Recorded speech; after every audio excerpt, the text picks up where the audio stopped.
What is up, and welcome to SGPN's The Daily Dog. I'm your host, Britton Hess. I'm here with my favorite Underdog Fantasy Pick'em plays for Monday, January 20th, 2025. If you're new to Underdog Fantasy, sign up with promo code DAILYDOG. That's DAILYDOG at UnderdogFantasy.com or on the Underdog Fantasy app.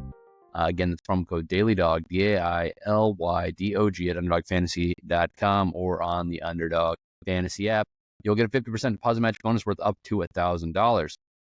That's the best promo code out there. There's ones that are equal. There's not any that are better. So use that promo code DailyDog because it's as good as it's going to get. All right. I haven't asked for a while, so rate, review, subscribe to this podcast if you have not done it yet. Like, share, whatever you want to do to support it. If you are enjoying all the picks I provide every single day for Underdog, lots of entries every single day. Try to give you the best winners, usually give you the best numbers. I'm usually ahead of the market. Doesn't always win, but hey, it's nice to at least have your head on in the right direction, kind of being able to predict where these markets are going to go. Also, if you like more sports content, you can check out my other podcast, Just Win Sports. You can find that on my Twitter profile or just Google Just Win Sports and that podcast will show up.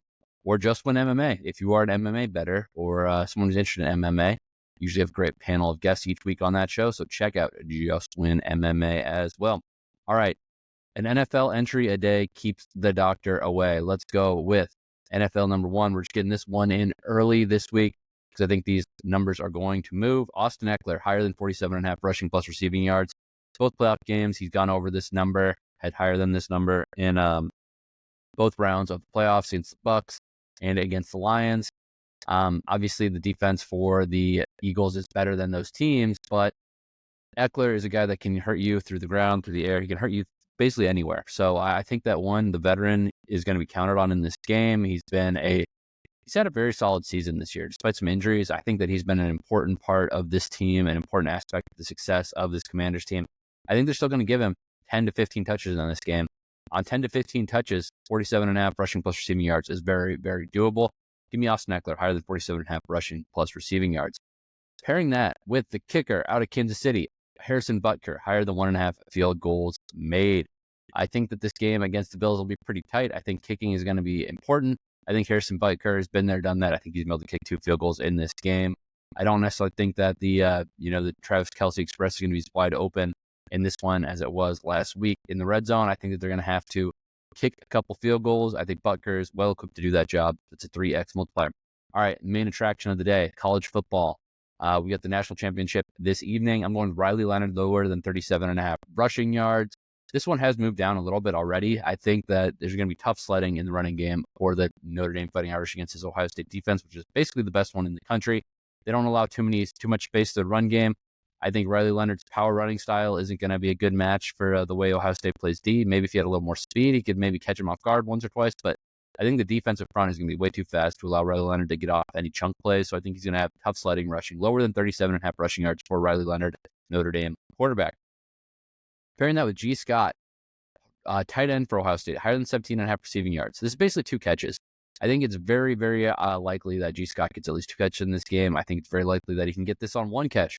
So I really like G. Scott here. I know that the wide receivers are the marquee names in the passing game for Ohio State, but G. Scott had a nice game in the last one against Texas, and I think that there's a good probability that he does it again here. I don't necessarily think he's going to have like a 50, 100-yard game or anything. That's that would be crazy.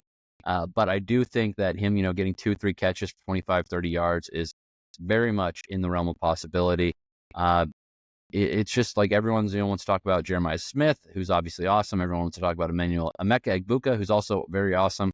But G. Scott, quietly a pretty solid player, 5 for 30 in his last game, 1 for 30 versus Oregon, 4 for 39 against Tennessee, 17.5, way too low. I think it's because in the regular season, they didn't go to him that often, but they didn't have to go to him that often. I think the senior has a big national championship game here and crushes this number for us. So that with Riley Leonard lower than 0.5, or lower than 37.5 rushing yards is 3x multiplier. College football number 2. Riley Leonard, lower than 0.5 passing touchdowns. I've said it already. This Ohio State defense is dominant. I don't think the passing game is going to be open for Riley Leonard and these kind of inexperienced receivers. I think that the one passing touchdown is obviously tough to fade. It's very little in this modern era of college football. but I just don't think that there's going to be a lot available. I think Ohio State's defense and secondary is very good. I think their DBs also are not afraid to commit penalties if somebody is open. So I think that that also hurts his chances of scoring a touchdown. Yes, it could be a 15-yarder, or ball placed at the 1-2 yard line, but I don't think he's going to have a passing touchdown in this game. I think that they're going to struggle to score 14 points in this game, and I think that they're going to have to do it very methodically on the ground. Pairing that with Quinshon Judkins, running back for Ohio State, higher than 0.5 rushing plus receiving touchdowns. Judkins is a workhorse in the red zone. He's obviously got home run threat from anywhere on the field, or home run speed from anywhere on the field, but also just his instincts around the goal line are very good. I think Quinshon Judkins, higher than 0.5 rushing plus receiving touchdowns, is a good look here. All right, that's a 3.72x multiplier, by the way. All right, let's go to NBA number 1, Steph Curry, Warriors hosting Celtics on TNT. Good spot for Steph Curry to have a big game, higher than 24.5 points. I saw his 3-point number was already fairly juiced here. I don't want to be taking him to have 6+ 3-pointers, but I mean, I think that also is, not worth a look a little bit. But I just think that these TNT games are when Steph kind of empties the gas tank. He's obviously an older player now. He doesn't have what it takes to, or that, the energy to go, crazy and perform at an MVP level performance night in and night out. This game, though, TNT game against Celtics, former champs, good spot for him to get up. Higher than 24.5 points seems solid to me. Then we're going to go with Ivica Zubac of the Clippers, higher than 31.5 points, rebounds, and assists as the Bulls come to town. The Bulls have a tendency to let games turn into open gyms, so lots of points for Ivica Zubac. Also, Vucevic, the guy who's going to be playing center on the other side, is more about scoring than playing defense. I think Zubac is going to get plenty of board, plenty of points, and maybe a couple of assists as well to help us get over this line. 31.5, very doable number. 3x multiplier. All right, and then NBA number 2, Zion Williamson, higher than 35.5 points, rebounds, and assists. This is the second game in a row that the Pelicans are hosting the Jazz. I think Zion higher than 35.5 points, rebound, and assists is very, very much in the realm of possibility.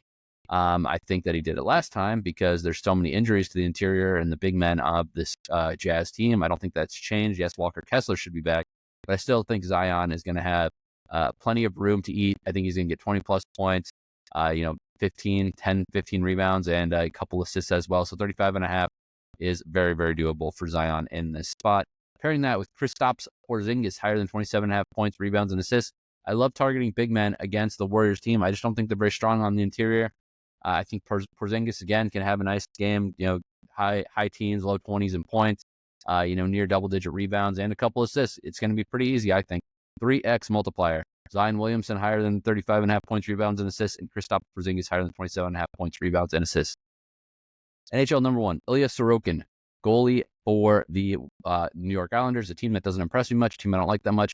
I'm taking Sorokin higher than 2.5 goals against, as they host the Blue Jackets. I think the Columbus Blue Jackets are one of the most undervalued teams in the NHL right now. I think they're not struggling really to score. I think that they're very dangerous. So give me Blue Jackets, or give me Ilya Sorokin higher than 2.5 goals against. Pairing that with Connor Bedard, higher than 0.5 points. Bedard, obviously the 19-year-old second-year man on Chicago as the Hurricanes come to town.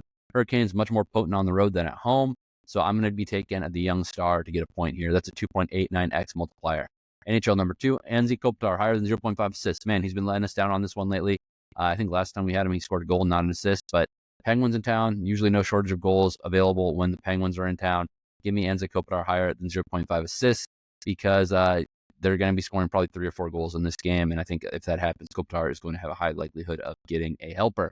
All right, NHL number 2, second pick, the one with this one's paired with Anze Kopitar, Logan Cooley of Utah, higher than 0.5 assists. Cooley is a great assist man. I think that Jets are obviously one of the greatest teams in the NHL right now, but Utah has kind of been sleepily turning a corner. I don't necessarily want to act like, they're the greatest team of all time or they're crazy, but I think that they're a little bit live in this spot on this Martin Luther King Day. Logan Cooley has 27 assists on the season, number 2 on the team here. So I think that's a kind of a low-key way to juice up this lineup without kind of using someone that's all too chalky. This is a 3.62x multiplier. All right, tennis number 1, Arina Sabalenka, lower than 18.5 games played. Love Anastasia Pavlyuchenkova, but Don't think she's got a shot against the younger Belarusian in Arena Sabalenka. And Alexander Zverev, lower than 1.5 sets lost. Again, love Tommy Paul, the American, but Z is playing at a different level right now. 2.79x multiplier. Tennis number 2, Coco Gauff, higher than 0.5 sets lost. I think Paula Badosa will get one. I don't think Paula Badosa will win the match, though. And then Carlos Alcaraz, higher than 0.5 sets lost. Again, this is the last stand for Novak Djokovic. Both he and Carlos have played great. I think Novak gets at least one set here. So this is a 2.01x multiplier. All right, that's all I got for you today. Let's make some money.